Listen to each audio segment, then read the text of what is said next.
സ്ഥിതി ഞാൻ എറണാകുളത്തു നിന്നാണ് വരുന്നത്. ഞാൻ എൻ്റെ മകന് വേണ്ടിയിട്ടാണ് ഉടമ്പടി ആദ്യമായിട്ട് എടുക്കുന്നത്. ആളുടെ സ്വഭാവത്തിലൊക്കെ ഒരു ഇത്തിരി ഇതുണ്ടായിരുന്നു. ഞാൻ ഉടമ്പടി എടുത്തത് ജനുവരി 12 തീയതി 2025 എനിക്ക് അത്ര അമ്മമാതാവിൽ ഞാൻ അത്ര വിശ്വസിച്ചിരുന്ന ഒരാളല്ല.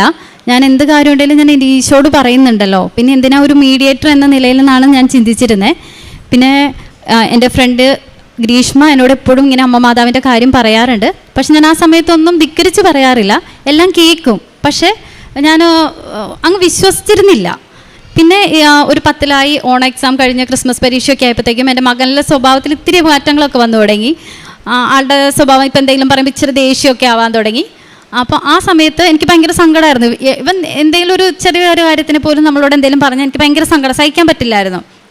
പിന്നെ ക്രിസ്മസ് പരീക്ഷ കഴിഞ്ഞപ്പോഴും എല്ലാത്തിനും പാസ്സായെങ്കിലും നമ്മൾ 10th പ്രതീക്ഷിക്കുന്ന ഒരു മാർക്ക് കിട്ടില്ല എന്ന് എനിക്ക് തോന്നിയിരുന്നു. ആ സമയത്ത് എൻ്റെ അടുത്ത് ഗ്രീഷ്മ പറഞ്ഞു, നമുക്ക് ഉടമ്പടി എടുക്കാം, ഞാൻ എടുക്കുന്നതാണ്, നമുക്ക് പോകാമെന്ന് പറഞ്ഞു. പക്ഷേ പോകാമെന്ന് പറയുമെങ്കിലും എൻ്റെ ഉള്ളിൽ ഒരു വിധ തോന്നലായിരുന്നു, എനിക്ക് വിശ്വാസം ഇല്ല. പിന്നെ ഞാൻ ഉടമ്പടി എടുക്കണേ എന്തിനാ, എന്നെക്കൊണ്ട് പറ്റുമോ, ചെയ്യണ കാര്യം കൃത്യമായിട്ട് ചെയ്യാൻ പറ്റണ്ടേ. അപ്പം ഞാനിങ്ങനെ പ്രാർത്ഥിച്ച് എനിക്ക് അമ്മ മാതാവിൻ്റെ അടുത്ത് വരാനും ഉടമ്പടി സത്യസന്ധമായിട്ട് എടുക്കാനും മാതാവിൽ വിശ്വാസം ഉണ്ടെങ്കിൽ മാത്രം എന്നെ കൃപാസനത്തിലേക്ക് കൊണ്ടുവന്നാൽ മതി എന്നുള്ളത്. ശനിയാഴ്ച എൻ്റെ അടുത്ത് പറഞ്ഞു, നമുക്ക് ഞായറാഴ്ച പോകാം, എന്തായാലും ഉടമ്പടി എടുക്കാമെന്ന് പറഞ്ഞു ഗ്രീഷ്മ പറഞ്ഞു. അപ്പോൾ പിന്നെ ശരി അത്രയും പറഞ്ഞു. പക്ഷെ ഞാൻ കല്ലൂർപ്പള്ളി പോണ ആളാണ് ഞാനിപ്പോഴും. അപ്പം ഞാൻ പള്ളിയിൽ ചെന്നിട്ട് ഞാൻ അവിടെ മാതാവിൻ്റെ രൂപമുണ്ട്, അവിടെ ചെന്നിട്ട് ഞാൻ പറഞ്ഞു, എൻ്റെ മാതാവേ, എൻ്റെ കാര്യം നിനക്കറിയാം, എനിക്ക് വിശ്വാസം ഉണ്ടെങ്കിൽ, എനിക്ക് സത്യസന്ധമായിട്ട് ഉടമ്പടി ജീവിതം നയിക്കാൻ പറ്റുമെങ്കിൽ മാത്രമേ എന്നെ കൃപാസനത്തിലേക്ക് നീ എത്തിക്കാവുള്ളൂ, ഇല്ലെങ്കിൽ എന്നെ നീ അങ്ങോട്ടേക്ക് കൊണ്ടുപോകരുത്. അത് പറഞ്ഞ് ഞാൻ മെഴുകുതിരിയൊക്കെ കത്തിച്ച് ഞാൻ വീട്ടിലേക്ക് എത്തിയപ്പം വീട്ടിൽ ഞാൻ കയറാൻ തുടങ്ങിയപ്പോൾ തന്നെ എൻ്റെ അനീത്തി വിളിച്ചിട്ട് പറഞ്ഞു, അനീത്തിയുടെ കൊച്ചു വീണു, നെറ്റി മുറിഞ്ഞു, ക്യാഷ് ഉണ്ടെങ്കിൽ ഒന്ന് അയച്ചു തരാൻ പറഞ്ഞു. അപ്പം ഞാൻ എൻ്റെ ഹസ്ബൻഡിനോട് പറഞ്ഞു, പോവാൻ തീരുമാനിച്ചപ്പോൾ തന്നെ പ്രശ്നങ്ങളാണ്, അപ്പോൾ പോകണോ എന്ന് പറഞ്ഞു. അതും പറഞ്ഞ് വീടിൻ്റെ വാതിൽ തുറന്നപ്പം ഇയാൾ ഫോണിൽ കളിച്ചുകൊണ്ടിരിക്കുക. സത്യം പറഞ്ഞാൽ ഇവൻ ഫോണിൽ കളിക്കണ കാണുമ്പം ചെകുത്താൻ കുരിശ് കാണുന്ന പോലെ എനിക്ക് ഇവൻ ഫോൺ എടുത്ത അപ്പം എനിക്ക് തുടങ്ങും. എനിക്ക് ദേഷ്യം എന്ന് വെച്ചാൽ കൺട്രോൾ ഇല്ലാത്ത ദേഷ്യമാണ്. അപ്പം ഞാൻ ഇവനോട് പറഞ്ഞു, ഫോണിൽ കളിക്കാൻ പറ്റില്ല, ഫോൺ തരാൻ പറഞ്ഞപ്പം ഇവനും ആകെ മൂഡ് ഓഫായി. ഇവനൊരു സ്വഭാവത്തിൽ ഞാൻ പറഞ്ഞല്ലോ, ഇവനിൽ ഇത്തിരി ഇത് കാണിക്കാൻ തുടങ്ങി. അത് ആ വീട്ടിലെ സ്ഥിതി മൊത്തം മാറ്റി.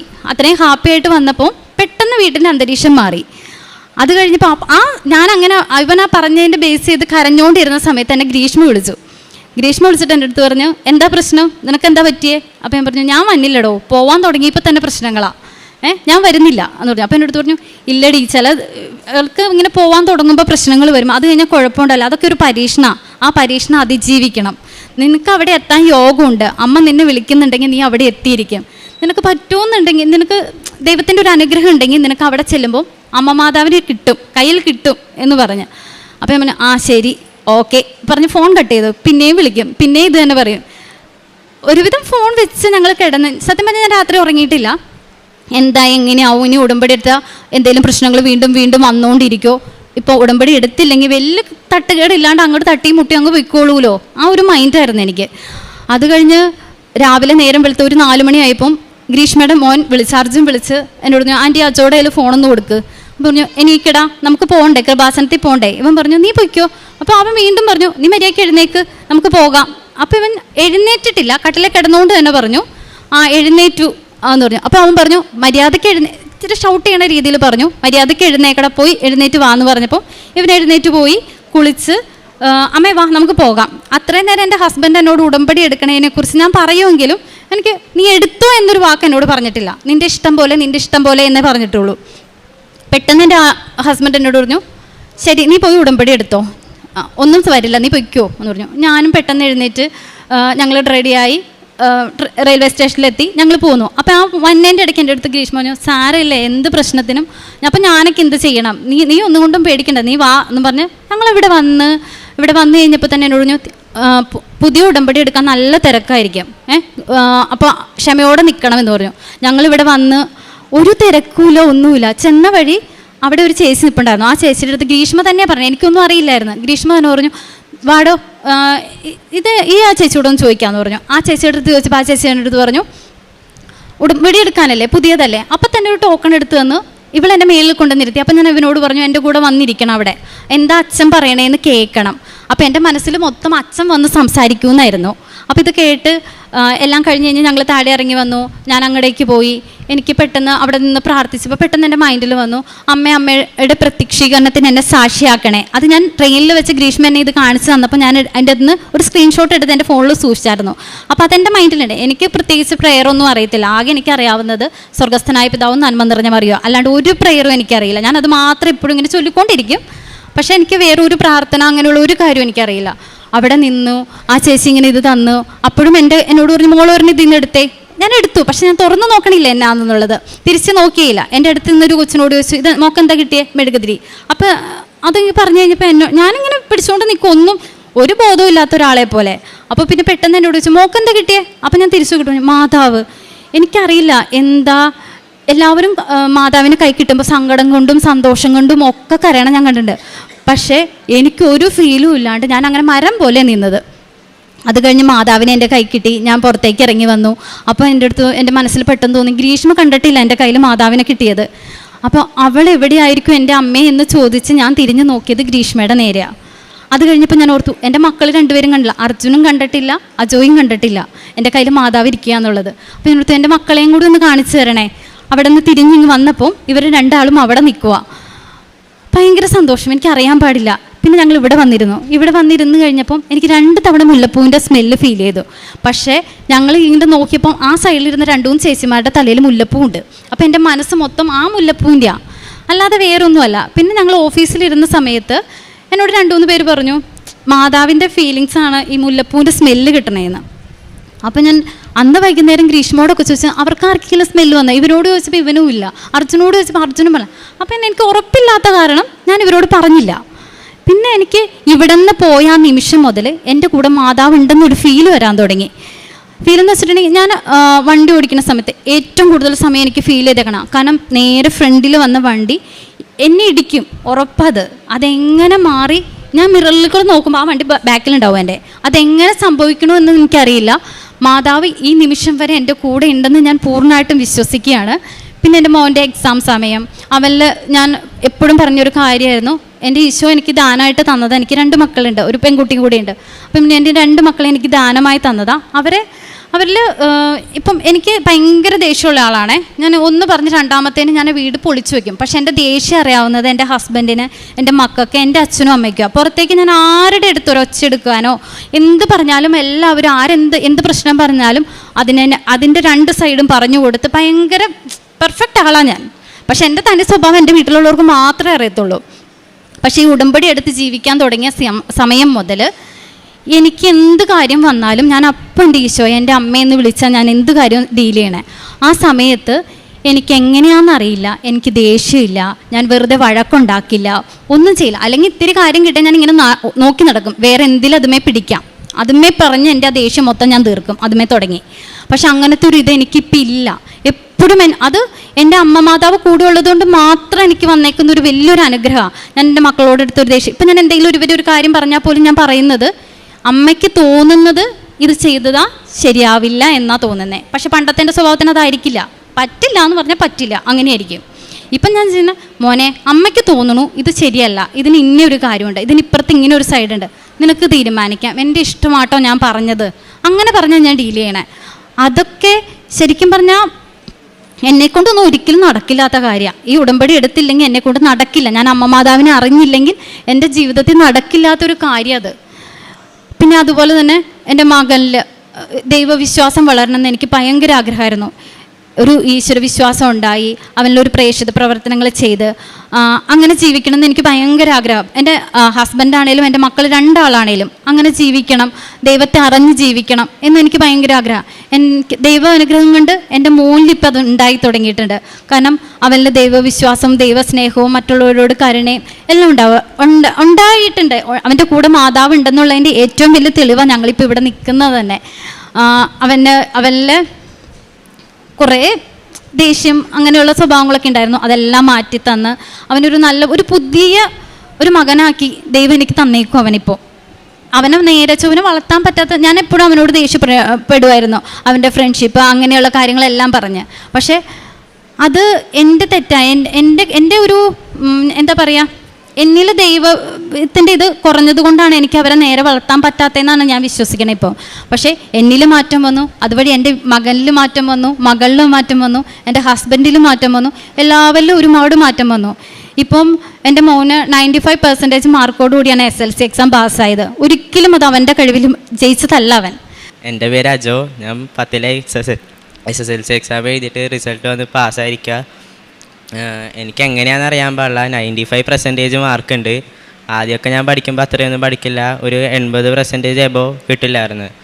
പിന്നെ ഞാൻ ഇവിടെ അമ്മയോടൊപ്പം വന്ന് ഉടമ്പടി എടുത്തതിൻ്റെ ഫലമായി അമ്മ എനിക്ക് 95% തന്ന് എന്നെ വിജയിപ്പിച്ച്. കൃപാസനത്തിൽ ഉപ്പെടുത്ത് പരീക്ഷയ്ക്ക് പോകുമ്പോൾ ഉപ്പ് ബെഞ്ചിലും പേപ്പറിലൊക്കെ ഇട്ടിട്ട് വിശ്വാസ പ്രമാണം ചൊല്ലുമായിരുന്നു. അത് കഴിഞ്ഞിട്ട് കാശ് രൂപം പിടിച്ച് പ്രാർത്ഥിച്ചിട്ടാണ് ഞാൻ പരീക്ഷ എഴുതാൻ തുടങ്ങുന്നത്. അപ്പോൾ എനിക്ക് തോന്നാറുണ്ട് എൻ്റെ അമ്മ എൻ്റെ കൂടെ ഉണ്ടാവും. അങ്ങനെയാണ് ഞാൻ പരീക്ഷ എഴുതുന്നത്. ജോസഫ് അച്ഛൻ്റെ ഡെയിലി ബ്രെഡ് കൂടി എപ്പോഴും അമ്മയുടെ ഒപ്പം പ്രതീക്ഷന പ്രാർത്ഥി അങ്ങനെയൊക്കെ ചൊല്ലുമായിരുന്നു. പിന്നെ കൃപാസന പത്രം ജനറൽ ആശുപത്രിയിലൊക്കെ കൊണ്ടുപോയി കൊടുത്ത് അമ്മേനെക്കുറിച്ച് അറിയാത്തവർക്ക് അമ്മേനെക്കുറിച്ച് പറഞ്ഞ് കൃപാസനത്തെക്കുറിച്ച് പറഞ്ഞിട്ടൊക്കെയാണ് ഞങ്ങൾ അവിടെ നിന്ന് വരാറ്. അതുപോലെ തന്നെ എൻ്റെ മകനിൽ ഒരു മനുഷ്യൻ, ഇവൻ വീട്ടിൽ സൈലൻ്റാണ്, പുറത്തോട്ട് ഇറങ്ങി ഇവരുടെ ഫ്രണ്ട്സിനോട് കൂടുമ്പോഴാണല്ലോ ഇവരുടെ തനി സ്വഭാവം പുറത്തു വരുള്ളൂ. ഇവനങ്ങനെ അധികം സംസാരിക്കും അങ്ങനെയുള്ള ഇതൊന്നും ഇല്ലായിരുന്നു. അപ്പം ഞാൻ ആഗ്രഹിച്ചായിരുന്നു എൻ്റെ മോന് പ്രേക്ഷിത പ്രവർത്തനങ്ങൾ ചെയ്യുമ്പോൾ എൻ്റെ കൂടെ വേണം, എല്ലാ കാര്യങ്ങൾക്കും എൻ്റെ കൂടെ നടന്ന് ഇവൻ ചെയ്യണം. ഇവൻ വലുതാകുമ്പോഴെല്ലാം ഇപ്പം ജീവിക്കുന്ന ജീവിതം അവൻ തുടർന്ന് ജീവിത അവസാനം വരെ ഇങ്ങനെ തുടർന്ന് പോകണമെന്ന് ഞാൻ ആഗ്രഹിക്കുന്നുണ്ട്. അതിൽ വലിയൊരു മാറ്റമാണ് ഇപ്പോൾ അവനിൽ വന്നേക്കണേ. ഇപ്പം പത്രം കൊണ്ടായാലും എൻ്റെ കൂടെ ആദ്യമൊന്നും കൊടുക്കാൻ ഭയങ്കര മടിയായിരുന്നു. ഒരു പത്രം ഒരാൾക്ക് കൊടുക്കുമെന്ന് പറഞ്ഞാൽ ഇവൻ കൊടുക്കില്ലായിരുന്നു.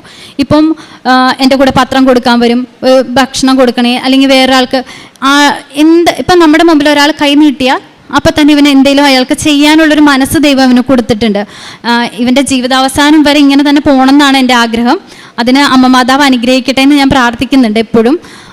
അതുപോലെ തന്നെ എൻ്റെ ഹസ്ബൻഡിൻ്റെ ആൾ കച്ചവടം നടത്തുകയാണ്. അവിടെ സ്ഥാപനത്തിന് ഒട്ടും ചിലവുണ്ടായിരുന്നില്ല. എനിക്കറിയായിരുന്നു നമ്മുടെ അമ്മ സഞ്ചാരി മാതാവാണ്, എൻ്റെ കൂടെ ഉണ്ട്. അതുപോലെ എൻ്റെ ഹസ്ബൻഡിൻ്റെ ജോലി സ്ഥലത്ത് വന്ന അമ്മ വിചാരിച്ച നടക്കാത്തതൊന്നുമില്ല. എൻ്റെ ഈശോയോട് പറഞ്ഞ് എല്ലാം നടത്തി തരുമെന്ന് എനിക്ക് ഉറപ്പുണ്ടായിരുന്നു.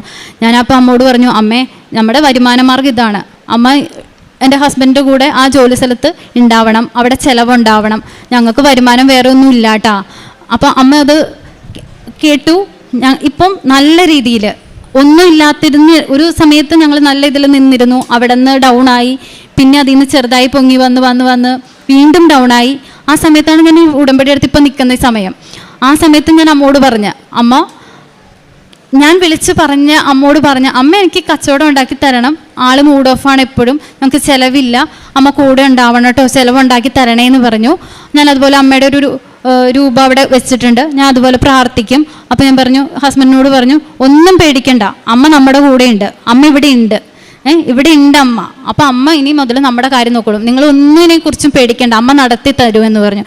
ഇപ്പം അതിൽ നിന്ന് ഒരുപാട് മാറ്റം വന്ന് ഞങ്ങൾക്ക് നല്ല രീതിയിൽ ചിലവ് നടക്കുന്നുണ്ട്. അതുപോലെ തന്നെ എൻ്റെ ഹസ്ബൻഡിന് യൂറിനറി ഇൻഫെക്ഷൻ വന്നു. അപ്പോൾ ആൾക്ക് രാത്രിയിൽ കിടക്കാൻ പറ്റണില്ല. അപ്പോൾ ഞാൻ പറഞ്ഞു, എൻ്റെ ആളങ്ങനെ ഒത്തിരി ഇരുന്ന് പ്രാർത്ഥിക്കുക, അല്ലെങ്കിൽ നമ്മുടെ കൂടെ പ്രാർത്ഥനയ്ക്ക് ഇരിക്കുക, അങ്ങനെയുള്ള ആളൊന്നും അല്ല കേട്ടോ. ഒന്നും നമ്മൾ ചെയ്യണേന് നമ്മൾ തടസ്സം പറയില്ല, പക്ഷേ ആള് കൂടി ഇരിക്കത്തൊന്നുമില്ല. അപ്പം ഞാൻ പറഞ്ഞു, എൻ്റെ കൂടെ വന്നിരിക്കുക, ഇവിടെ ഞങ്ങൾ പ്രെയർ ചൊല്ലുമ്പോൾ ഞങ്ങളുടെ അടുത്ത് വന്നിരിക്കുക, പ്രെയർ ചൊല്ലാൻ അറിയില്ല, ചൊല്ലണ്ട, ഇവിടെ ഇരുന്നാൽ മതി. അങ്ങനെ 2-3 ദിവസം ഞങ്ങളുടെ കൂടെ ഇരുന്നു. അപ്പം ഞാൻ പറഞ്ഞു, മാതാവ് ഉണ്ടല്ലോ കൂടെ, ഈശോയും ഉണ്ട്, ഒന്നും വരത്തില്ല, ടെസ്റ്റ് ചെയ്യുമ്പം ഒരു പ്രശ്നമില്ല, മൂത്രത്തിക്കല്ലാന്നും പറയില്ല, മൂത്രത്തിപ്പഴുപ്പാന്നും പറയില്ല, ഒന്നും പറയില്ല, ഒരു കുഴപ്പമില്ല എന്ന് പറയൂന്ന് പറഞ്ഞു. അപ്പോൾ തൈലം ഞാനിങ്ങനെ പ്രാർത്ഥിച്ച് കയ്യിൽ കൊടുക്കുമായിരുന്നു. അതാൾ പുരട്ടും, ഉപ്പ് നാവിൽ ഞാൻ വിശ്വാസ പ്രമാണമൊക്കെ ചൊല്ലി നാവിൽ കുരിശ് വരച്ച് കൊടുക്കുമായിരുന്നു. 5 ദിവസം കഴിഞ്ഞ് ടെസ്റ്റ് ചെയ്ത് കഴിഞ്ഞപ്പം ഒരു പ്രശ്നവുമില്ല ആൾക്ക് അങ്ങനെ ഒരു ഇതേ ഇല്ല. ആളുടെ വിശ്വാസം അങ്ങനെ വർദ്ധിക്കാൻ തുടങ്ങി. ഇപ്പം ആളുടെ വിശ്വാസമുണ്ട്. വിശ്വാസം എന്ന് വെച്ചാൽ നമുക്ക് സമ്മതിച്ച് തരത്തില്ല വിശ്വാസം ഉണ്ടെന്നുള്ളത്, പക്ഷെ അതിപ്പം കുറച്ചുകൂടെ ഒരു ഇതായി തുടങ്ങിയിട്ടുണ്ട്. അതുപോലെ എനിക്ക് പീരീഡ്സ് ആയ സമയം മുതൽ വയറുവേദന എന്ന് വെച്ചിട്ടുണ്ടെങ്കിൽ 2 ദിവസം ഞാൻ എഴുന്നേക്കില്ല, ഹോസ്പിറ്റലിൽ പോവും, ട്രിപ്പ് ഇടും, ഇഞ്ചക്ഷൻ എടുക്കും, അങ്ങനെയാണ് ഞാൻ നിന്നേക്കുന്നത്. ഇപ്പം ഞാൻ ഉടമ്പടി എടുത്ത് 2 മാസം കഴിഞ്ഞ് കഴിഞ്ഞപ്പം ഞാൻ പെയിൻ വന്ന സമയത്ത് തൈലെടുത്ത് വിശ്വാസ പ്രമാണം ചൊല്ലി കുരിശ് വരച്ച് പ്രാർത്ഥിച്ച്, എൻ്റെ അമ്മയെ, ഞാനിതായ കാലം മുതൽ ഞാൻ അനുഭവിക്കുന്ന വയറുവേദനയാണ്, എനിക്കിനി പറ്റൂല, അമ്മ എനിക്ക് വയറുവേദന മാറ്റി തരണം എന്ന് പറഞ്ഞ് ഒരു അടുത്ത തവണ ആയപ്പം പീരീഡ്സ് ആയ സമയത്ത് എനിക്ക് വയറുവേദന എന്നൊരു കാര്യമില്ല. എനിക്ക് വയറുവേദന ഉണ്ടായിരുന്നോ എന്ന് തന്നെ എനിക്ക് അത്ഭുതമാണ്. ഞാൻ അറിയുന്ന പോലുമില്ല. അത്രയ്ക്ക് മാറ്റം. എൻ്റെ അമ്മ കൂടെ ഉള്ളത് കൊണ്ടല്ലേ ആ മാറ്റം വന്നേ. അല്ലെങ്കിൽ ഞാൻ കഴിക്കാത്ത മരുന്നുകളില്ല പീരീഡ്സിൻ്റെ സമയത്ത്. ആയുർവേദം കഴിക്കും, എല്ലാം ഞാൻ കഴിച്ചിട്ടുണ്ട്. ഞാൻ കഴിക്കാത്ത ഒന്നും ഉണ്ടാവില്ല. അതുപോലെ ഞാൻ മരുന്ന് കഴിച്ചിട്ടുള്ളതാണ് ഈ പീരീഡ്സിൻ്റെ വേദനയ്ക്കുള്ളത്. പക്ഷേ എൻ്റെ അമ്മ മാതാവ് ഒരു സെക്കൻഡ് അമ്മ വിചാരിച്ചാൽ എന്താ നടക്കാത്തുള്ളതിനുള്ള ഏറ്റവും വലിയൊരു ഇതാണ് എൻ്റെ ഇത് പെയിൻ. ഇപ്പം ഞാൻ അറിഞ്ഞിട്ട് 2 മാസമായി. ഇതിപ്പോൾ എൻ്റെ 3 മാസത്തെ ഇതിൽ ഞാൻ വേദന അറിഞ്ഞിട്ടേ ഇല്ല. അത്രയ്ക്കും വലിയൊരു അനുഗ്രഹം എനിക്ക് അമ്മ. കാരണം ഞാൻ ജോലിക്ക് പോകില്ല, ലീവ് എടുത്ത് 2 ദിവസം ഇരിക്കും, അങ്ങനെയൊക്കെ ഉണ്ടായിരുന്ന. പക്ഷെ എനിക്ക് വേദന ഇല്ല ഇപ്പോൾ. അതെൻ്റെ അമ്മ മാതാവിൻ്റെ ഒരു ഇതിലാണ് ഞാൻ ആ വേദന ഇല്ലാണ്ട് ഞാൻ ഇപ്പോൾ പോകുന്നത്. പിന്നെ എനിക്ക് മൈഗ്രെയിൻ്റെ പ്രോബ്ലം ഉണ്ടായിരുന്നു. തലവേദന എന്ന് വെച്ചാൽ ഒമിറ്റ് ചെയ്യും, അതുപോലെ ഭയങ്കര പ്രശ്നങ്ങളായിരുന്നു എനിക്ക്. ആ സമയത്ത് എൻ്റെ ഫ്രണ്ട് ഗ്രീഷ്മ തന്നെ ഇവിടെ ഉടമ്പടി എടുത്തുകൊണ്ടിരിക്കുന്ന ആൾ വന്ന് ഇവിടെ ധ്യാനം നടക്കുന്ന സമയത്ത് ആളെന്നെ വീഡിയോ കോളിൽ വിളിച്ച് കുറച്ച് നേരം ധ്യാനം കേട്ടു. പിന്നെ ഓരോരുത്തരിങ്ങനെ സാക്ഷ്യം പറയണത് കേട്ടു. പിന്നെ എനിക്ക് തലവേദന ഞാൻ അങ്ങനെ അറിഞ്ഞിട്ടില്ല. പിന്നെ കുറേ കഴിഞ്ഞ് കഴിഞ്ഞപ്പോൾ എന്നോട് ഈ ഗ്രീഷ്മ തന്നെ ചോദിച്ചു, തൻ്റെ തലവേദന മാറിയോ? പക്ഷെ അപ്പോഴാണ് ഞാൻ ഓർക്കണേ, നേരാണല്ലോ, എനിക്ക് മൈഗ്രെയിൻ ഉണ്ടായിരുന്നല്ലേ. പക്ഷെ എനിക്ക് അന്ന് മുതൽ ആ ധ്യാനം കൂടിയ പിന്നെ മുതൽ തലവേദനയുള്ള. പിന്നെ എനിക്ക് അച്ഛനെ കാണാൻ ഭയങ്കര ഇൻട്രസ്റ്റ് ആയിരുന്നേ. എൻ്റെ മൈൻഡിൽ ഉടമ്പടി എടുത്ത് അച്ഛനെ പിറ്റേ ദിവസം കാണാമെന്നായിരുന്നു. അപ്പം അച്ഛനെ കണ്ടാൽ എല്ലാം ശരിയാവും, അങ്ങനെ ഒരു ഇതായിരുന്നു എൻ്റെ ഇത്. അപ്പോൾ ഒരു ദിവസം ഞാനിങ്ങനെ ഫോണിലിങ്ങനെ നോക്കിക്കൊണ്ടിരുന്ന അപ്പോൾ അച്ഛൻ ഒരു ടോക്കിൽ ഇങ്ങനെ പറയണ്ടായിരുന്നു, കുറേ പെരിച്ചാഴികളുണ്ട്, അച്ഛനെ കാണണം എന്നുള്ള ചിന്തയിൽ മാത്രം തന്നെ. അപ്പം ഞാൻ പറഞ്ഞു, ഇത് അച്ഛൻ എനിക്കിട്ട് തറഞ്ഞതാ. ആ സെക്കൻഡ് ഞാൻ ആഗ്രഹം ഉപേക്ഷിച്ച്. അപ്പം എൻ്റെ മൈൻഡ് അതുവരെ തന്നെ പ്രാർത്ഥനയിലൊന്നുമല്ല, എനിക്ക് അച്ഛനെ കാണണം, അത്രേ ഉള്ളൂ. അച്ഛനെ ഒന്ന് കാണണം, അച്ഛൻ്റെ കയ്യിൽ നിന്ന് ഒരു ബ്ലെസ്സിങ് വാങ്ങിച്ചാൽ ഓക്കെ. എൻ്റെ മൈൻഡ് മൊത്തം അമ്മ മാതാവിനെ നേരിട്ട് കണ്ട ആളല്ലേ അച്ഛൻ. അപ്പം അച്ഛൻ്റെ കൈ നമ്മുടെ തലയിലൊന്നും തൊട്ടാൽ അതിലും വലിയൊരു അനുഗ്രഹം ഇല്ല. അങ്ങനെ വിചാരിച്ച് ഞാൻ എപ്പോഴും എൻ്റെ മൈൻഡ് മൊത്തം പ്രാർത്ഥനയുടെ സമയത്ത് പോലും എനിക്ക് അച്ഛനെ കാണാൻ പറ്റണേ എന്നായിരുന്നു. പിന്നെ ഇവരുടെ SLC പരീക്ഷയുടെ ഇത് ഹോൾ ടിക്കറ്റ് കാണിക്കാൻ വന്നപ്പോൾ അന്ന് അച്ഛൻ ഇവിടെ ഇല്ല, അതും എനിക്ക് കാണാൻ പറ്റിയില്ല. അപ്പോഴും പിന്നെ അത് കഴിഞ്ഞിട്ടാണ് ഞാൻ കാണുന്നത് കുറേ പെരിച്ചാഴികൾ ഇങ്ങനെ അച്ഛനെ കാണാൻ വേണ്ടി മാത്രം. അപ്പം ഞാൻ വിചാരിച്ചു, ഇതെന്നോട് തന്നെ പറഞ്ഞതാണല്ലോ, വേണ്ട, ഈ ആഗ്രഹം ഇവിടെ നിർത്തി. അമ്മ മാതാവ് കൂടെയുണ്ട്, ഈശോ കൂടെയുണ്ട്, ഒന്നുകൊണ്ടും പേടിക്കണ്ട എന്നുള്ളത്. എല്ലാം കൊണ്ടും ഞാൻ ഇതുവരെ ജീവിച്ച് പോകുന്ന ഒരു ജീവിതവും ഉടമ്പടി ജീവിതവും തമ്മിൽ ഒരുപാട് വ്യത്യാസമുണ്ട്. അച്ഛൻ പറയുണ്ടായിരുന്നു ഒരു പ്രാവശ്യം, നിങ്ങൾ ഉടമ്പടിക്ക് മുമ്പുള്ള നിങ്ങളുടെ ജീവിതം എന്താണെന്നും അതിന് ശേഷമുള്ള ജീവിതം എന്താണെന്നും നിങ്ങളൊന്ന് ചിന്തിച്ച് നോക്കാൻ. അങ്ങനെ ചിന്തിച്ചപ്പം ഞാൻ അപ്പം തന്നെ പെട്ടെന്ന് ഓർത്തത് എൻ്റെ ദേഷ്യത്തെക്കുറിച്ചാണ്. എൻ്റെ ദേഷ്യം എന്ന് വെച്ചാൽ അത്ര ഇതായിരുന്നു. ആ ഒരു ദേഷ്യം എന്നിൽ നിന്ന് മാറി. പക്ഷെ എനിക്ക് മറ്റൊരാളോട് പറഞ്ഞു കൊടുക്കാൻ പറ്റില്ല, എൻ്റെ ദേഷ്യം ഇങ്ങനെ ആയിരുന്നു, ഞാൻ ഇങ്ങനെ ഒരാളായിരുന്നു. കാരണം എൻ്റെ വീട്ടിലുള്ളവർക്ക് മാത്രമേ അറിയത്തുള്ളൂ എൻ്റെ ദേഷ്യം എന്നാന്ന്. അപ്പം എനിക്ക് പുറത്ത് പറയാൻ പറ്റില്ലല്ലോ. അങ്ങനെ ഒരു ഇതായിരുന്നു. അത് കഴിഞ്ഞ് പിന്നെ എൻ്റെ പ്രേക്ഷിത പ്രവർത്തനം എന്ന് വെച്ചിട്ടുണ്ടെങ്കിൽ ഞാൻ നമ്മളുടെ ഇവിടെ നിന്ന് കിട്ടുന്ന എല്ലാ പത്രത്തിലും ഒരു വചനം എഴുതും. അപ്പം ഞാൻ ഇതെടുക്കുമ്പോൾ ഞാൻ പറയും, എൻ്റെ ഈശോയെ, ഈ പത്രം ആരുടെ കയ്യിലാണോ കിട്ടണേ അവർക്ക് വേണ്ടിയിട്ട് ഒരു വചനം നീ ഇതിലേക്ക് തരണേന്നും പറഞ്ഞിട്ട് പ്രാർത്ഥിച്ചൊരു വചനം എഴുതും. അതുപോലെ എനിക്ക് വിശ്വാസ പ്രമാണം അറിയില്ലായിരുന്നു, എന്താണ് വിശ്വാസ പ്രമാണം എന്നാന്നൊന്നും അറിയില്ലായിരുന്നു. അപ്പം ഞാൻ എന്നെപ്പോലെ അറിയാത്ത ആൾക്കാരുണ്ടാവില്ലേ, അപ്പോൾ അതുകൊണ്ട് ഞാൻ ആ പത്രത്തിൻ്റെ സൈഡിൽ വിശ്വാസ പ്രമാണം എഴുതുമായിരുന്നു. അതും എഴുതി വിശ്വാസ പ്രമാണം ചൊല്ലി ഞാൻ ഓരോരുത്തരുടെ കയ്യിൽ കൊടുക്കുമ്പോൾ ഇത് അർഹതയുള്ളവരുടെ കയ്യിലെത്തിക്കാൻ എന്നെ അനുഗ്രഹിക്കണേന്നും പറഞ്ഞ് ഞാൻ കൊടുത്തിട്ടുണ്ട്. പിന്നെ ഞാൻ റോഡിലൊക്കെ നിൽക്കുന്ന അച്ഛനമ്മമാരൊക്കെ ഉണ്ടല്ലോ, പ്രായമുള്ള, അവർക്കാണ് ഭക്ഷണം കൊടുക്കണേ. പിന്നെ ഹോസ്പിറ്റലിൽ ഞങ്ങളുടെ ഇവിടെ നിന്ന് പള്ളിയിൽ നിന്ന് കൊണ്ടുപോകുമ്പോൾ ഞാൻ അങ്ങനെ ഫുഡ് കൊടുക്കാറുണ്ട്. പിന്നെ നിർദ്ധരായ കുടുംബത്തിലേക്ക് നമ്മൾ അരി അങ്ങനെയുള്ള സാധനങ്ങൾ കൊടുക്കും, അങ്ങനെ ചെയ്യാറുമുണ്ട്. Praise the lord, hallelujah.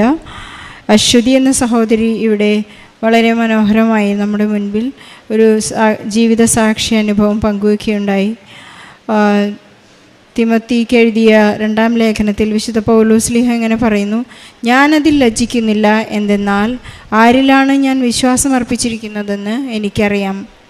പൗലോസ്ലീഹയുടെ അതേ തീക്ഷ്ണതയോടുകൂടിയാണ് ഈ സഹോദരി ഇനിയും ഒരുപാട് കാര്യങ്ങൾ അത് അശ്വതിക്ക് വിവരിക്കാനും സന്തോഷത്തോടുകൂടി പങ്കുവയ്ക്കാനും ഒക്കെ ഉണ്ട്. പക്ഷെ നമ്മൾ ചുരുക്കി പറയേണ്ട ഒരു ആവശ്യമുള്ളതുകൊണ്ട് നമുക്കതിനെ ഇതിവിടെ സമാഹരിക്കാം. എനിക്ക് മനസ്സിലായത്, അശ്വതിയുടെ ഈ സാക്ഷ്യം കേട്ടുകൊണ്ടിരിക്കുമ്പോൾ വളരെ ബോധ്യത്തോടു കൂടിയാണ് അശ്വതി പരിശുദ്ധ അമ്മയെക്കുറിച്ചും ഈശോയുടെ പരിശുദ്ധ അമ്മയുടെ ആ മധ്യസ്ഥത്തെക്കുറിച്ച് അശ്വതി പറഞ്ഞുകൊണ്ടിരുന്നത്. കാരണം വളരെ ഉറപ്പാണ്, ഞാൻ ഈ ഉടമ്പടി വസ്തുക്കൾ ഉപയോഗിച്ചാൽ എൻ്റെ കുടുംബത്തിലും എൻ്റെ ജീവിതത്തിലും വളരെയധികം വ്യത്യാസം വരും. പരിശുദ്ധ അമ്മേൻ്റെ കൂടെ ഉണ്ടെങ്കിൽ എല്ലാം എനിക്ക് സാധ്യമാണ്, ഈശോയിൽ നിന്ന് എനിക്ക് എല്ലാം മേടിച്ചു തരും എന്ന് വളരെ ഉറപ്പോടുകൂടിയാണ് നമ്മളോടിപ്പോൾ സംസാരിച്ചത്. പിന്നെ ഈ സഹോദരി പറഞ്ഞു, എനിക്ക് ദേഷ്യം കൺട്രോൾ ചെയ്യാൻ വളരെ ബുദ്ധിമുട്ടായിരുന്നു.